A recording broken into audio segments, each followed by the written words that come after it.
예전에도 이 성경 공부하면서 언급했던 부분인데, 룻기에는 두 명의 주인공이 있습니다. 한 사람은 당연히 이 성경의 제목대로 룻이라는 모압 여인이 주인공입니다. 그런데 숨겨져 있는 이 룻기 맨 마지막에 이름이 딱 한 번 언급되어 있는, 숨겨져 있는 주인공이 있습니다. 바로 다윗입니다. 그러니까 실상 이 룻기는 왜 성경에 이렇게 포함이 되어 있느냐? 하나님께서 이 다윗이라는 사람을 이렇게 역사 속에서 준비하고 계신다. 다윗이 이후에 출생해서 하나님의 뜻을 이루어 갈 것이다. 이걸 예고하고 있는 예고편과 같은 거예요. 이 룻이 바로 다윗의 증조 할머니가 되는 것입니다. 그러나 또 우리는 이러한 주인공들을 살펴보고 있는 중이 아니잖아요. 조연들을 살펴보고 있습니다. 그래서 룻이나 다윗을 살펴보기보다 이 룻기에 나타나는 존재감 없어 보이는 인물, 엘리멜렉이라는 사람, 그리고 그의 아내 되는 나오미라는 여인을 함께 살펴보도록 하겠습니다. 룻기의 배경이 되는 곳이 바로 이 엘리멜렉의 집안입니다. 룻기가 기록된 이 시대적인 배경은 사사시대입니다.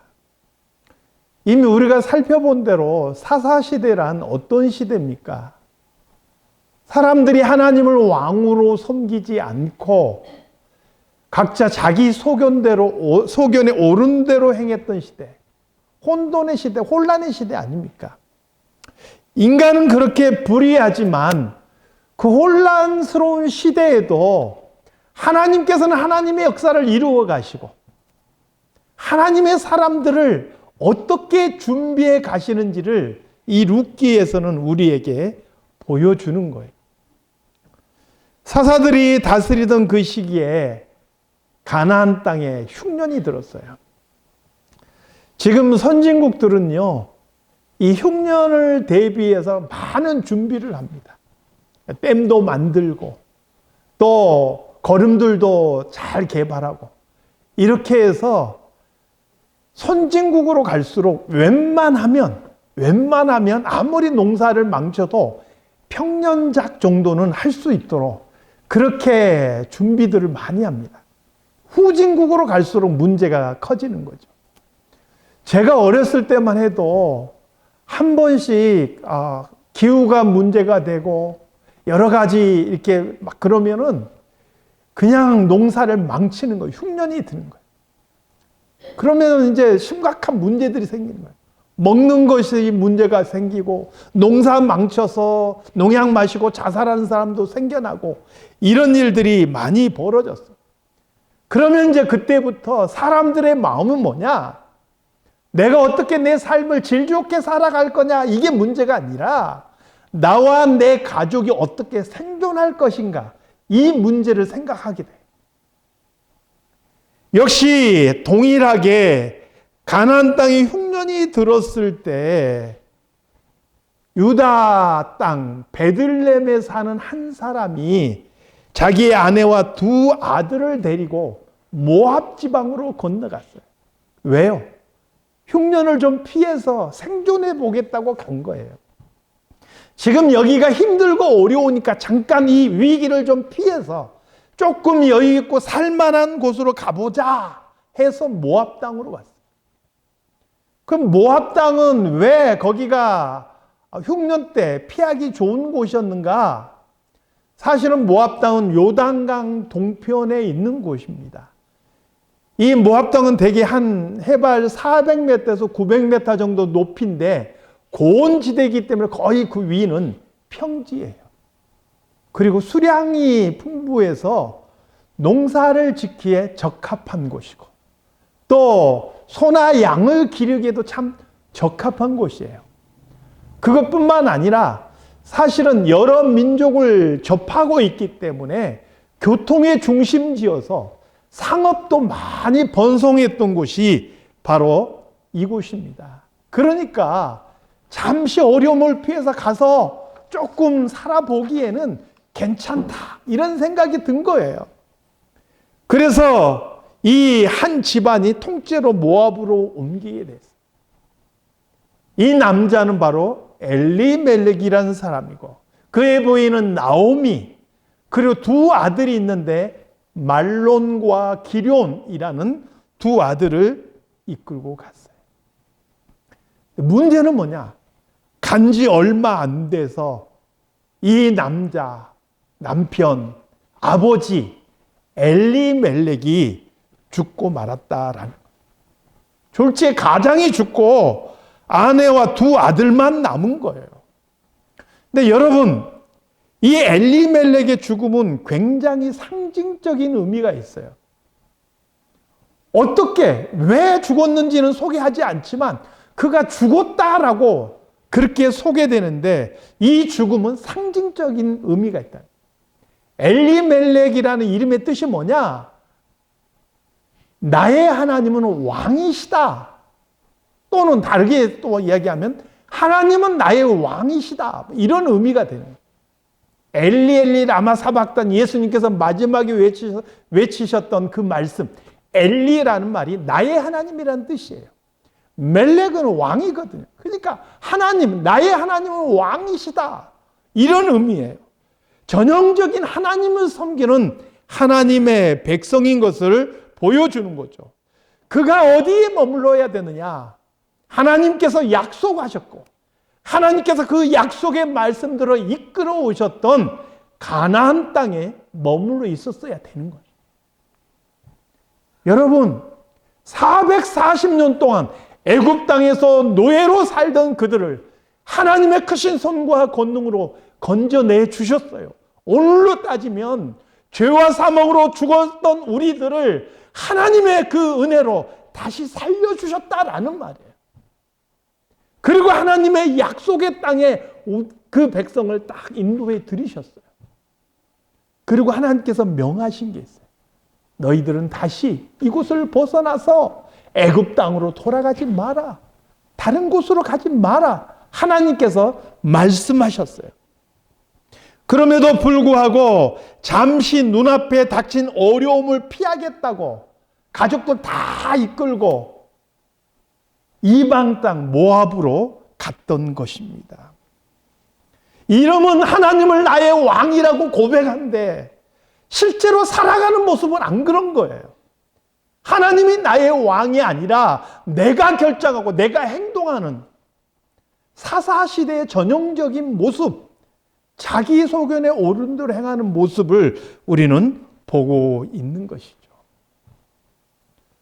사랑하는 성도 여러분, 오늘 우리들 안에는 그런 모습 없기를 바랍니다. 하나님께서 우리를 불러주시고 우리를 구원하셨는데 잠깐 우리 믿음, 우리 신앙생활 하는데 어려움이 있다고, 잠깐 나에게 손해가 있다고 슬쩍 믿음의 자리에 떠나서 다른 곳에 가서 있는 그런 성도들 한 사람도 없기를 바랍니다. 창세기 12장에 보니까 하나님께서 아브라함을 부르셨어요. 아브라함아, 내가 너에게 지시할 땅으로 가라. 어디로 가야 될지는 모르지만 하나님의 명령에 따라 아브라함은 온 가족을 이끌고 자기 본토 친척 아비의 집을 떠납니다. 아브라함이 가나안 땅에 이르렀을 때 하나님께서 말씀하셔요. 아브라함아, 바로 이곳이다. 바로 이곳을 너와 내 자손에게 내가 주리라. 그렇게 말씀하십니다. 그리고 아브라함은 그 하나님의 뜻을 알고 그곳에 제단을 쌓습니다. 그런데 문제는 그 땅에 흉년이 드니까 아브라함이 그 흉년을 피하겠다고 어디로 내려갔느냐? 애굽으로 내려가는 거예요. 하나님께서 아브라함에게 아브라함아, 바로 이곳이야. 내가 너와 내 자손에게 줄 땅이 바로 이곳이다. 말씀하셨음에도 불구하고 잠시 위기를 피하겠다고 그냥 애굽 땅으로 내려가 버립니다. 여러분, 하나님의 백성이요, 하나님을 떠나서 다른 곳에 가고 내 욕심 채우려고 다른 곳에 가면 당장 그게 이익인 것처럼 보여져요. 그런데 그게 정말 이익이 될까요? 애굽 땅에 내려갔던 아브라함은 더 큰 어려움을 만납니다. 애굽 왕 바로에게 자기 아내 뺏기고 그냥 생이별할 그런 위기에 처하게 되는 것을 보게 돼요. 하나님께서 긍휼히 여기셔서 다시 사라를 온전하게 되찾아 주지 않았다면 구원의 역사가 어떻게 됐을지 알 수 없는 일이에요. 하나님께서 지켜주셨기에 아브라함은 무사히 애굽 땅에서 되돌아 나올 수 있었던 것을 보게 돼요. 사무엘상 22장 5절 말씀에 다윗도 마찬가지예요. 우리는 이미 알고 있지만 다윗이 사울을 피해서 얼마나 도망자 생활을 했어요. 아마 그 생활이 1년, 2년도 아니고 십수년을 했으니 굉장히 힘들고 지쳤을 거예요. 다윗이 어떤 선택을 하느냐?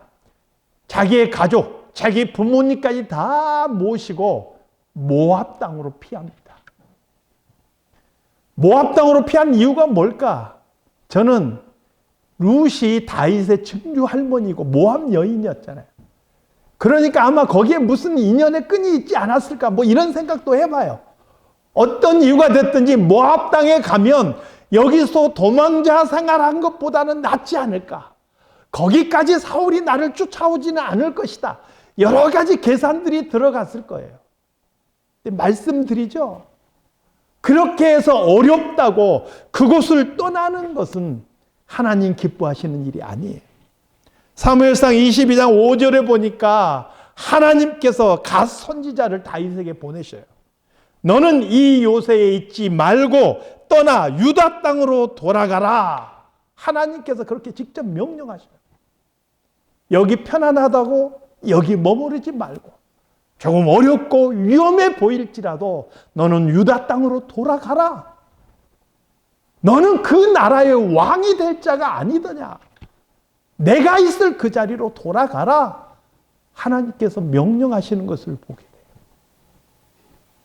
사랑하는 성도 여러분, 지금 내 마음의 자리는 어디에 있습니까? 하나님께 있고 하나님의 말씀에 있습니까? 아니면 다른 곳에 있습니까? 몸은 이 자리에 있는데 마음은 딴 데 가 있는 것은 아닌가요? 우리 자신들을 생각해 보세요. 살아가면서 우리 삶에서 위기가 오고 어려움이 온다 해서 잠시 믿음의 타협을 하고 믿음의 자리를 떠나는 사람, 단 한 사람도 이 자리에는 없기를 우리 주님의 이름으로 축원합니다. 하나님의 사람들은요, 하나님의 약속이 있는 곳에 머물러야 돼요. 믿음의 자리에 서 있어야 돼요.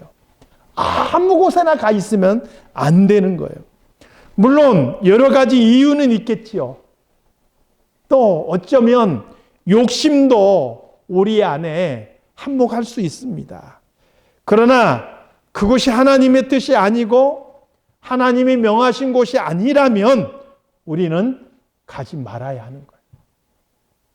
시편 1편에서 1편 1절에서 3절 말씀 한번 같이 읽어보겠습니다. 자, 시작.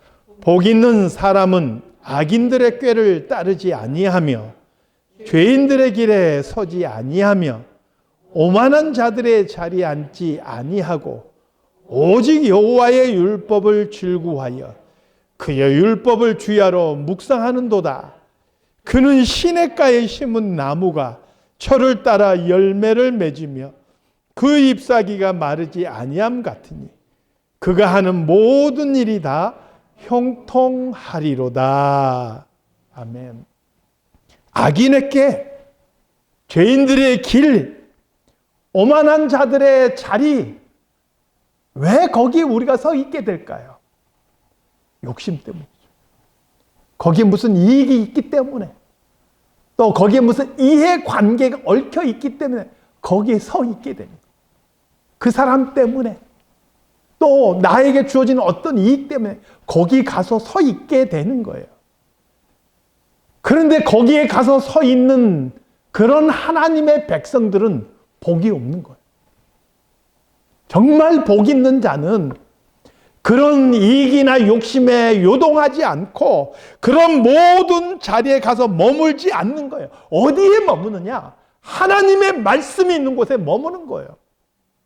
하나님의 뜻이 있는 곳에 머무는 거예요. 그런 사람이 시냇가에 심겨온 나무와 같은 거예요.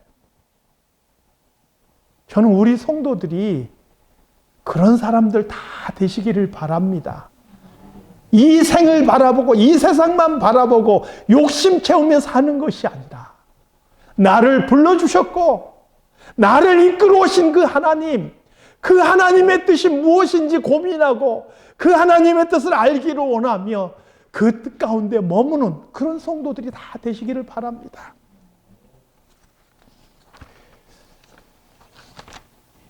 흉년만 잠깐 넘겨보겠다는 단순한 계산이었을 텐데 엘리멜렉은 결국 돌아오지 못한 것이죠. 졸지에 가족들은 어려운 상황에 처하고 맙니다. 남겨진 가족이 말론, 기럨, 그리고 어머니 나오미입니다. 나오미는 좀 그래도 거기서 어떻게라도 살아보겠다고 두 아들을 장가를 보내요. 얻은 두 며느리가 다 누구예요? 모압 여인들이에요. 오르바라는 여인과 룻이라는 여인을 며느리로 맞아들입니다. 이게 또 기가 막힌 일이에요. 엘리멜렉이 베들레헴을 떠나서 모압 땅으로 간 것을 선택했던 것만큼이나 이 선택 또한 잘못된 선택인 거예요. 사사시대에 그냥 그 당시에 보편적인 가정, 보편적인 사람들이 이렇게 살았다는 것을 다시 한번 보여주는 거예요. 하나님께서는요, 이스라엘 역사 속에서 엄격하게 금하신 몇 가지가 있어요. 근데 그 중에서 정말 중요한 게 뭐냐? 이방인들과 혼인 관계를 맺지 말라는 거예요. 말씀을 한번 같이 읽어보겠습니다. 신명기 7장 3절에서 4절입니다. 자, 시작. 또 그들과 혼인하지도 말지니 내 딸을 그들의 아들에게 주지 말 것이요 그들의 딸도 내 며느리로 삼지 말 것은 그가 내 아들을 유혹하여 그가 여호와를 떠나고 다른 신들을 섬기게 하므로 여호와께서 너희에게 진노하사 갑자기 너희를 멸하실 것임이니라. 아멘. 혼인으로 함께 관계를 맺으면 그들의 딸들이 너희 가운데 들어와서 너희 자녀들, 너희 아들들을 우상숭배의 늪으로 빠지게 할 것이고 결국 하나님의 진노를 사 멸망하게 될 것이다 라고 경고하고 계십니다. 놀랍게도 이 경고대로 이스라엘은 멸망하는 거예요. 놀랍지 않습니까? 그렇게 경고함에도 불구하고 듣지 않고 행하다가 결국 멸망의 길을 가는 거예요. 나오미의 행위는 그의 남편 엘리멜렉의 모습에서 그렇게 크게 벗어나지 못하고 있는 것을 보는 것이죠. 그래도 그렇게 해갖고 어떻게 잘 살았으면 모르겠어요. 근데 저는 늘 느껴요.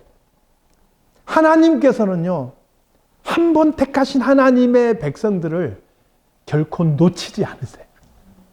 신실하신 하나님이세요. 그래서 하나님의 백성인데 하나님을 따라서 딴 데서 딴짓하고 있으면 하나님께서 반드시 찾아오시는데 그 과정에서 치러야 될 대가가 되게 커요. 저는 하나님을 사랑하는 마음도 있지만 하나님에 대한 두려움이 큰 사람이에요. 내가 잘못했을 때 하나님 앞에서 내가 치러야 할 대가가 너무 두려워요. 죄를 짓고 하나님의 뜻을 어겼을 때 내가 치를 대가가 두려운 거예요. 오늘 성경에도 보니까 모압 땅에 이 가족이 거주한 지 한 10년쯤 됐을 때 두 아들 말론과 기럨이 그만 죽고 말아요. 성경에서는 역시 엘리멜렉이 죽은 것처럼 이 두 아들이 왜 죽었는지, 어떤 연유를 했는지, 병에 걸렸는지 아무런 설명 없이 그냥 죽었다 이렇게 밝히고 있어요. 그들이 죽은 이유는 중요하지 않다는 거예요. 초점은 뭐냐? 그들이 모압 땅에 갔던 그 선택이 잘못된 결과였다라는 것을 우리에게 설명하고 있는 거예요. 졸지에 남자들 다 죽고 3명의 여인들만 남게 된 것입니다. 이 사건이 성경에 기록된 이유가 뭐겠어요? 하나님의 약속을 떠난 백성이 얼마나 비참해질 수 있고 얼마나 힘들어질 수 있는지를 우리에게 보여주는 거예요. 그래서 우리 예전에 부모님들 세대에 부르던 그 복음성가 있잖아요. 물을 떠난 고기는 혹시 산다 하여도 하나님 떠난 하나님의 백성들은 결코 살 수가 없는 거예요. 아멘? 저는 좀 어렵다고, 힘들다고 다른 생각하지 마시기 바래요. 하나님 안에 말씀 가운데 굳건하게 버티고 서는 모든 성도들이 되시기를 바랍니다. 이런 상황이 되자 나오미는 중요한 결단을 내립니다. 그녀가 결단을 내린 이유는요, 한 소식을 들었기 때문이에요. 1장 6절 말씀인데 우리 한번 같이 읽어보겠습니다. 자, 시작. 그 여인이 모압 지방에서 여호와께서 자기 백성을 돌보시사 그들에게 양식을 주셨다 함을 듣고 이에 두 며느리와 함께 일어나 모압 지방에서 돌아오려 하여. 나오미가 모압에 있으면서 소식을 들은 거예요. 하나님께서 자기 백성을 돌보시사 그들에게 양식을 주셨다. 저는 이 말씀에서 이 단어가 눈에 싹 들어오더라. 돌보시사. 우리가 세상 살아가면서 아무 일 없이 건강하고 평안하고 자식들 잘 되고, 저는 사실 누구보다 그걸 소망하는 사람이에요. 그렇게 살아가면 얼마나 좋겠어요. 그런데 어떤 시련이나 고난든 예수 믿는 사람, 안 믿는 사람 가리지 않고 다 오는 거예요. 가나안 땅에 온 흉년이 하나님의 백성과 하나님 백성 아닌 사람 가리고 왔겠어요? 다 그 땅에 흉년이 들어서 다 고통스러웠던 거예요. 그럼에도 불구하고 저는 믿습니다. 하나님께서 하나님의 백성들은 기어이 돌보아 주심을 믿습니다. 나오미가 그 소식을 들었어요. 흉년으로 어려웠지만 하나님께서 그 백성을 돌보시사 양식을 주셨다. 이 소식을 들은 거예요. 여러분, 혹시 주변에 신앙에 낙심하고 교회를 등지고 있는 분들이 있다면 이 소식을 우리가 전해야 돼요. 여전히 하나님은 당신을 사랑하시고 당신을 기다리고 있고 또 당신을 인도하기를 원하신다. 이 소식을 우리가 전해야 돼. 그 소식을 듣고 그들이 돌아올 수 있도록. 아멘. 양식을 주셨다 함을 듣고 두 며느리와 함께 일어나 모압 지방에서 돌아오려고 결심한 거예요. 저는 우리 신앙이 위기에 빠졌을 때, 우리 신앙이 어떤 낙심과 절망에 빠졌을 때 회복이 어디에서 시작되는가라는 것을 생각해 봤어요. 어떤 소식을 듣던, 과거를 기억하던 어떤 이유가 됐던 간에 내가 본래 하나님을 섬기던 바로 그 모습, 그 자리를 기억하고 돌아오기를 결심하는 데부터 시작이 된다. 우리가 잘 아는 성경 비유가 있습니다. 누가복음 15장 17절에서 19절 말씀, 바로 돌아온 탕자예요. 탕자가 아버지로부터 유산 받아가지고 낯선 이방 땅에 가서 허랑방탕하게 살았어요. 가진 돈은 다 떨어지고 그 땅에 흉년이 들어서 그가 굶주리게 되었는데, 돼지를 치면서 돼지가 먹는 쥐엄 열매라도 먹어서 배불리려고 했는데 그마저도 주는 사람이 없었다. 굶어 죽게 생긴 거예요. 낯선 땅에 가서. 아버지 떠나서 잘 살아보겠다고 갔는데, 그쯤 됐을 때 이 아들이 무엇을 기억합니까? 자기 아버지 집을 기억해. 야, 우리 아버지 집에는 일꾼들도 배불리 먹고 사는데 정작 아버지 아들인 나는 여기서 굶어 죽게 생겼구나. 아니다. 이럴 것이 아니라 이제 아버지 집에 돌아가자. 내가 아버지 아들이라고는 말 못하겠지만 일꾼 중에 하나라도 써달라고 이야기를 하자. 이 탕자가 일어나서 아버지 집으로 돌아갈 결심을 했던 거예요. 이게 회복의 시작인 줄로 믿습니다. 그 아버지가요, 이 돌아온 아들을 일꾼으로 맞아들였나요? 아니에요. 날마다 동네 어귀를 보면서 아들이 돌아오나 살피고 있다가, 아직도 거리가 먼데 거짓골을 하고 돌아오는 상거짓골 그 아들을 아버지는 한눈에 알아봤어요.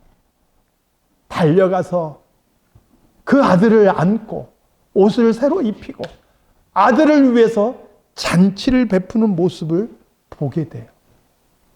바로 우리 하나님의 모습을 상징하고 있는 거예요.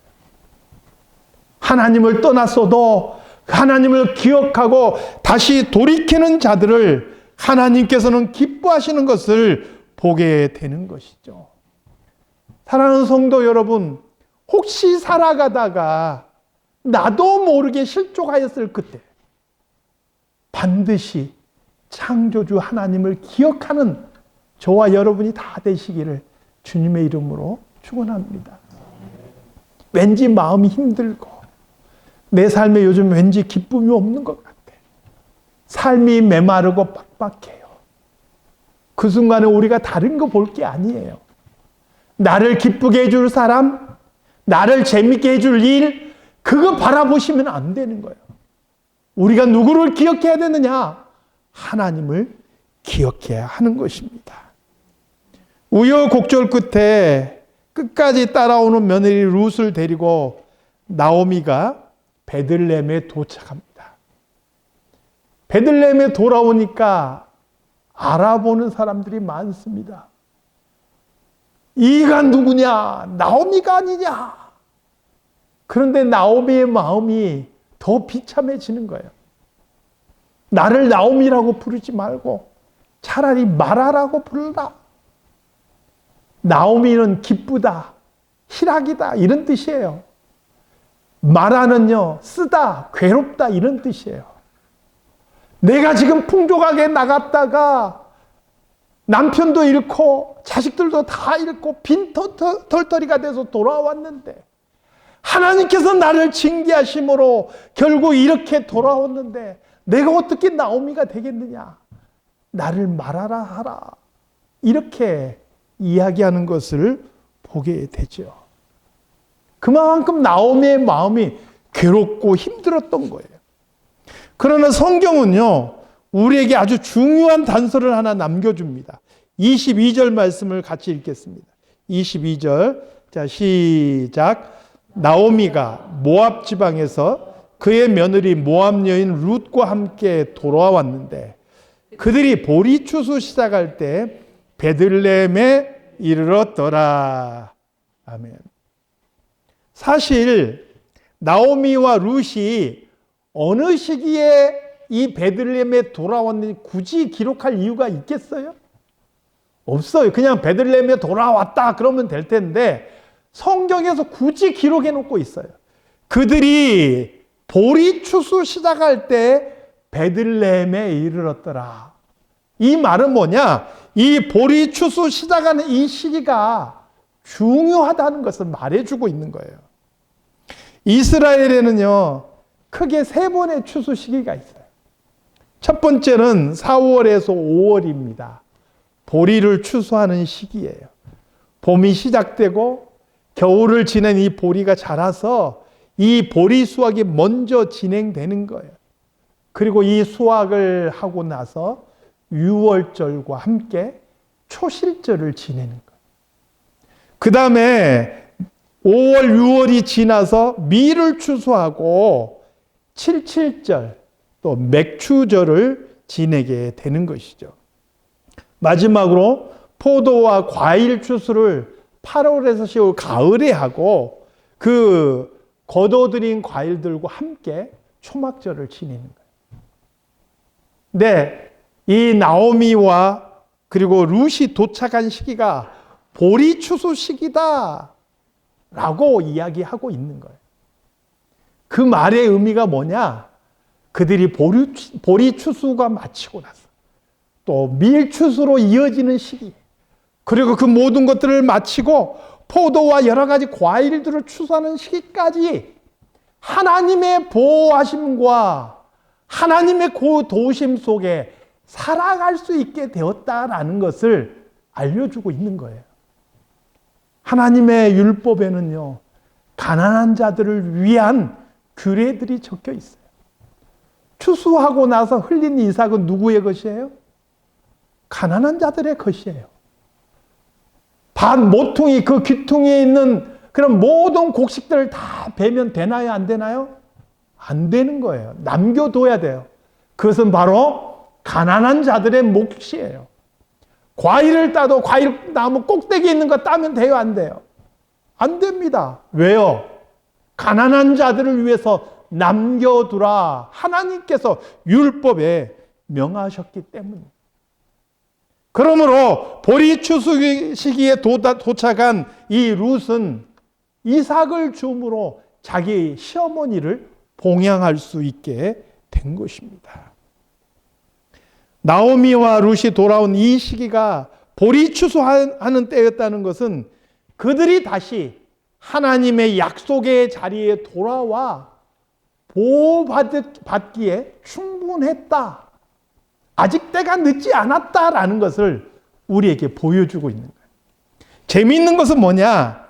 이스라엘 역사 속에서도 이 보리 추수는 중요한 의미가 있어요. 이스라엘 백성들이 40년 동안 광야를 방황하다가 기어이 가나안 땅에 들어가서 그곳에 정착했죠. 그리고 그들이 농사를 지어요. 농사를 지어서 하나님 앞에 첫 열매를 바친 그게 초실절이에요. 그 시기가 바로 보리추수 이 시기예요. 하나님의 약속이 이루어지고 하나님의 약속이 성취됨을 선언하는 그 시기였어요. 그 시기에 늦지 않게 이 나오미와 룻은 베들레헴으로 돌아오게 된 것이죠. 사랑하는 성도 여러분, 살다가 보면 예수 믿는다 해도 죄 하나도 안 짓고 사는 사람 아무도 없어요. 그렇잖아요. 우리의 죄가 행동에만 있는 게 아니잖아요. 우리의 마음과 생각과 뜻에도 있잖아요. 그러므로 우리는 끊임없이 죄의 유혹에 노출되며 살아가기 마련입니다. 우리 마음의 욕심이 하나님의 말씀보다 조금이라도 비중이 커지면 우리는 욕심에 져서 죄를 짓게 되는 거예요. 어김없습니다. 믿음을 떠나 다른 길 갈 수 있고 우리 신앙의 실족에서 낙심할 수 있어요. 그러나 오늘 이 말씀을 듣는 우리 성도들 기억하시기 바랍니다. 우리 하나님은 신실하신 하나님이세요.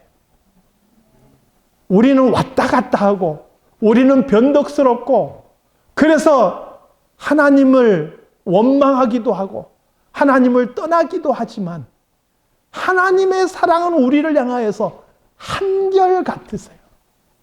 우리가 언제라도 하나님을 기억하고 그 이름을 부르며 돌아오면 하나님께서 우리 손 잡아주실 줄 믿습니다. 하나님을 기억하고 하나님의 말씀을 기억하고 언제라도 그분께 돌이킬 수 있는 저와 여러분이 다 되시기를 바랍니다. 늦지 않게 기도하겠습니다. 하나님 아버지, 오늘 엘리멜렉의 가족이 약속의 땅을 떠나서 시련을 당했지만 보리 추수식에 늦지 않게 다시금 약속의 자리로 돌아온 모습을 보았습니다. 자기 소견에 옳은 대로 행했던 그 시대에 그래도 하나님의 말씀으로 하나님의 품으로 다시 돌아온 이 가정을 통해서 하나님께서는 구원의 역사를 이루어 가시고 하나님의 사람 다윗을 준비해 가시는 것을 보게 됩니다. 하나님, 우리가 부족해서 실족할 때도 있고 낙심할 때도 있고 죄에 빠져서 허우적댈 때도 있지만 그런 때마다 우리를 깨우쳐 주셔서 하나님을 기억하게 하시고 하나님을 향하여서 다시 돌아올 수 있는 저희들의 모습이 되게 해 주시옵소서. 우리 주변에 이렇게 실족한 사람들이 있습니까? 그들을 향하여 손을 내밀게 도와주시고 하나님을 다시 한번 우리가 전할 수 있는 우리 모두가 되게 하여 주시옵소서. 예수님의 이름으로 기도드리옵나이다. 아멘.